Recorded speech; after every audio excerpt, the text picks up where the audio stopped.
Television viewers, welcome back to another edition of today's episode, What's the Latest? Brought to you by Light TV. I'm Matilda Friend, your presenter. Just in case you don't know what this program is about, this program features all the latest things in town from all categories of life, like the latest bag, the latest hairstyle, the latest electronics, and you just name them. And for today's edition, we are discussing the latest news in town. You're going to be updated from interviews, the latest news in town. Keep watching and don't go away as I rock with you on this program, the latest news in town. Once again, I'm Matilda Frank Williams, your presenter.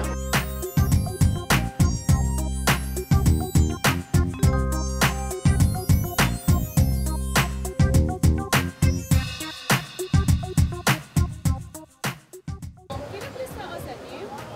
Well, I'm Abu Bakar Ba. A very concerned Liberian about the welfare of the state. Okay. All right, so can you tell us the latest news in town? Well, I think we've been following what has been discussed, and I think this Congo and native debate, yes, it is something that has taken over the social media, the print and electronic media. It's something that, I think, it's not something healthy, for Liberia. Understanding that we're just from a 14 years of civil unrest, and it is time that we call for reconciliation and having a discussion about who is a native man, who is a Congo man. This person should lead and this person should not lead because he or she comes from the Congo background, the native background. I think this is very unreconciliatory, very disintegrating, and absolutely divisive. And it's something that, we kick against, because I think when we want to develop Liberia, we want this country to become second to none in the sub-region, we must be able to agenda inclusiveness. We must be able to talk about things that unite us, not things that disintegrate us. Leadership should be measured on the basis of willingness, ableness, and integrity. It should not be about, our heritage. It should not be about, nativity or Congoness. So I kick against that. Okay, so but what means you people kick against that?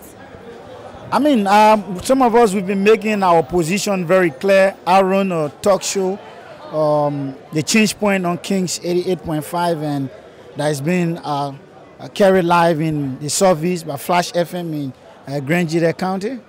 And we use that medium and also do, because the social media commands a lot of following from among young people, and you know that Liberia, the population is predominantly young people, and so we go to Facebook, what have you, plus our, talk show.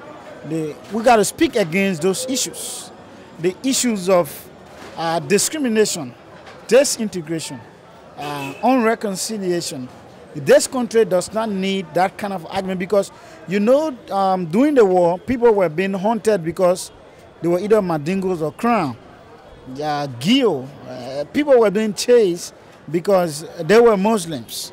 And the Muslims also, too, when they see Christian in certain area, they ran after them. And so when you start to say you cannot be because you are this, then you are breeding a ground, for conflict. And this is why we do not buy into this Congo and native debate. And it has been, two political leaders. Councillor Charles Bronsky of the Liberty Party and the Vice President Joseph Nimba County, people who follow him. They say that you should support the Vice President because he's a kissy man. And Councillor Bronsky said that Liberians, the Basso people, should now think about making a Bosnian president, because Bosnians are tired of making other people lead us in this country. I think those are comments that we should not be engendering, but rather we should be engendering, comments that will unite us, comments that will seek to develop Liberia, that will seek to put food on the table of Liberians, that will seek to better the economic hardship that we are undergoing right now, that will seek to provide road connectivity from all parts of the country, not just a few areas like the Buchanan Highway and the Banga Highway. No, we need express roads around. And so there are pertinent issues that are important to the growth and development of this country other than Congo and Native. I feel very saddened. I feel very disappointed when I hear people who are aspiring for positions in Liberia to be involved in this kind of segregatory, arguments. So we kick against that. Well, I'm Emmanuel Tanu Nazango, former National Vice Chairperson of the Opposition Liberty Party, who now support the presidential bid of Ambassador Joseph Nimba County, concomitantly the incoming president of the Republic of Liberia. Wow. Okay, can you tell us the latest news in town right now? Well, we from the Boakai, we are overwhelmed by the number of endorsements over the period of time. We do believe that Ambassador Joseph Nimba County, after serving presidential leave, they have done extremely well. We are not saying all is well, but the challenges were huge and they were able to overcome most of those particular challenges. And things like that's why we are going to elect him to set the affair of our country in the next couple of years to come. Let me just get to Senator Johnson's issue. I do not believe and I don't think that the U.S. government is in pursuit of Senator Johnson. If that is actually correct, there is a country. If that is true that the U.S. government, I think they can issue, get into Interpol, issue an international warrant. We as a sovereign country can honor that. We will not be moved by somebody say, they say, or because Senator Johnson did not agree with you. Yesterday you thought to malign his character. The U.S. government have not said anywhere at any given point in time that they are after Senator Johnson. Well, if you see the latest issue of the ECOWAS summit in Liberia, I think that speaks in volume that the level of work the region have done, that our country that just came from war over the last 15 years, we were able to host the ECOWAS summit successfully. It speaks in volume that we have a very good government that are working. And as you saw, the Israeli Prime Minister was even available. Liberia benefited $20 million out of that particular process. And the developmental initiative is very much glaring. You can see what is basically happening. But again, I hear from opposition, they talk. We encourage opposition perspective. I was one in the opposition. I know what it takes, and I know what you'll be going for. But the process, like sometimes you don't say what is a reality. You want to win food. But what is basically happening, the majority of the Liberian people are very convinced that Ambassador Boakai, along with President Sali and the international partner, they are doing extremely well. That's why we are going to get in the next 2 years in governing the affairs of our state. And we will be clear on that. Okay, say your name again. I'm Emmanuel Tanu Nazango, formerly the National Vice Chairperson of the Opposition Liberty Party. I'm Leroy Achipompon, an human rights activist. Yeah. It's a privilege meeting you. Okay. So what are you doing on the street? Oh, it's a basic Boston Monrovia street where politics and mixed with economics, and so this is technically our own only Wall Street, we could say. Yeah. But we have just had the latest ECOWAS. The latest ECOWAS had a state meeting on the which Liberia was able now to turn over the Cabo territory to Togo. And we had a visitor come to us by the Israeli Prime Minister, who have said before coming to Liberia, said he has come with an agenda to ensuring that African giant, the 52 blacks, the 52 countries at the level of the United Nations that have voted against Israel, this time he has come to ensure that he dissolved that black, which is a minus for us.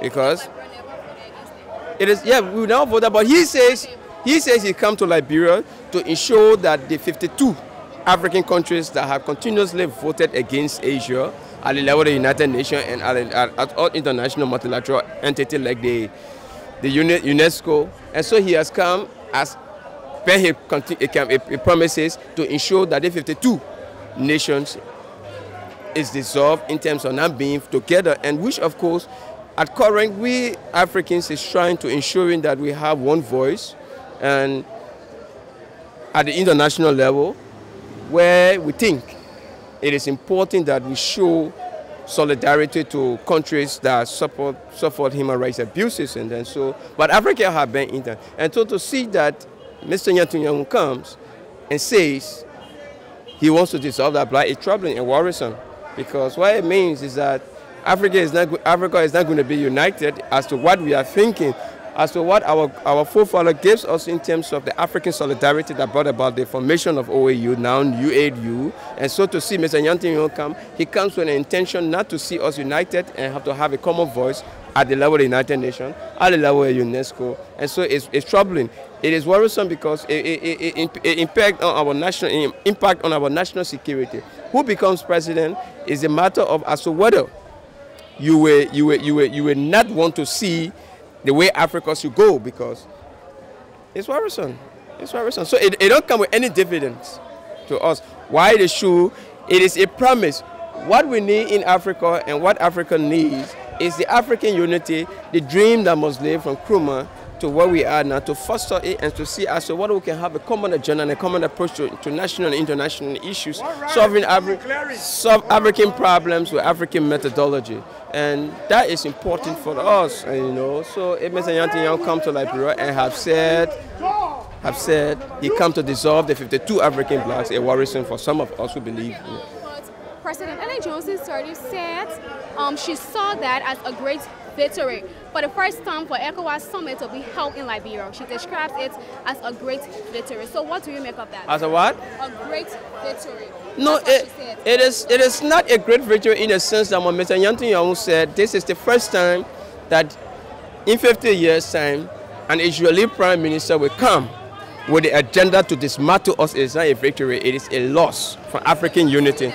It's not a victory because the agenda the prime minister comes, he said this is the first time that enough African leader will not be speaking at the summit. And it is the opportunity for us to have brain incomes of diversifying unity in diversity, with the issue of Morocco trying to come and form part of the West African bloc to solidarity and a forward move for cementing African unity in one direction. And so to see that Madam Salih have said it's a victory. No, it is not a victory. What Mr. Netanyahu said, it is a badge of honor. What is the badge of honor we restore on him? We restore a badge of honor of trying to ensuring that African unity does not hold. And so it is not an honor. It is not a victory. It is a point at which Africans will go and lock head with each other on the basis of supporting interests, on the basis of what individual can benefit. If we look at Africa in totality, it must be on the basis that Africa must come together to see a common front, which was engendered again by the late Liberian leader, Mr. Gaddafi. He's dead. As you can see again, Egypt is trying to ensuring that we come back to the point where we need to put our house together as African nation to have a focus and have an agenda for transformation. And Liberia is talking about transformation 2030. And so we need each other. First of all, we need Africa. And so if you cannot have a home that is together, then obviously you will not be important out there. And so the come of the African summit to Liberia, yeah, it is a good thing on the African continent that we meet as leaders, but it is also not good for us because everything Netanyahu comes with a point as to whether he has come to dissolve the 52 African bloc. That is not a victory. Thank you all so much. Okay. Okay, television viewers, as we can see, a little bit of politics has dragged into what's the latest. But however, I don't think it is a problem because it's good to know, how the people feel, what they think about the country in the latest news in town. And I hope you gathered a lot from the interviewees, what they had to say on, the political atmosphere, the ECOWAS summit, and what they had to say about Prince Johnson. I hope you learned a lot as I joining you to today's edition, what's the latest news in town. I am Matilda Giladin Frank Williams, your presenter. Stay tuned as we take a short break and be right back with what's the latest.